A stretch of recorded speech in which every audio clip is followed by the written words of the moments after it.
Well, you know, it seems like Ben Bernanke bashing has become more popular. The latest swipes coming from Sarah Palin, who called the Fed's plans for additional stimulus or quantitative easing too downright scary. So the apolitical Fed, their decisions have become politicized right now. What's the economic reality here? We want to cut through the noise and bring in John Taylor of Stanford University. He has opposed further stimulus either from the Fed or from the Treasury, and he has served in a number of these key offices. In fact, he was Treasury Undersecretary for International Affairs. Welcome to the show, John. Thanks for joining us here on In Business Today. To be here. I know you've opposed further sort of the juicing of the U.S. economic system in the past. What is it that worries you here? Do you think that the Fed is making it easier for fiscal policies to continue the way they are? Well, I think the Fed's decision on QE2 is hopefully what they're trying to do is affect the unemployment rate, but I don't see it having that effect, and to me it raises a lot of risk. So I don't think it's a stimulus. I think that's the wrong word to use. I think it's questionable. I'm not quite sure why they're doing it. It's a lot of negative reaction. It does raise a lot of risks. So on the fiscal side, I think what we really need to do is to clarify what's happening on taxes, which is still a great uncertainty. I think if somehow you could agree not to raise taxes, that would be a stimulus. So think of stimulus in different ways. We were talking about the mandate of full employment, and you were a bit of a skeptic in terms of the better than expected jobs numbers we've gotten.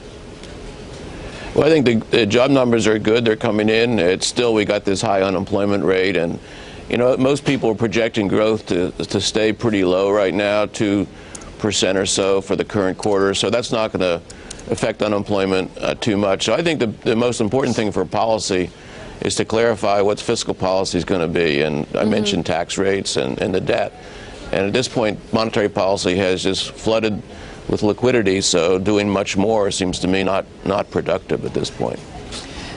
So when it comes to any kind of certainty on the fiscal front, what is it that investors should be anticipating here? I mean, what's the risk if we do see the extension of the tax cuts for just a year here? Well, my preference would be just to say they're not going to increase at all for the foreseeable future. If we don't get that, I think postponing it as long as possible is going to be best. The fear, of course, is that we won't postpone at all and there'll be a tax increase, and that will be bad for investors. I think they've already built in some extension as far as I can tell. So if there's a disappointment there, it could be negative. But it's still a risk, and we don't know exactly what will happen in the Congress. You know, Kevin Warsh of the Fed has gotten some heat this week for comments that he made that said basically there is an onus that should be on Congress and on the fiscal side of things. Don't bet fully here on the Fed. But then, as we introed you, we just referenced the politicization of QE2 here. Do you think that the Fed itself, an apolitical body, is becoming unfairly politicized?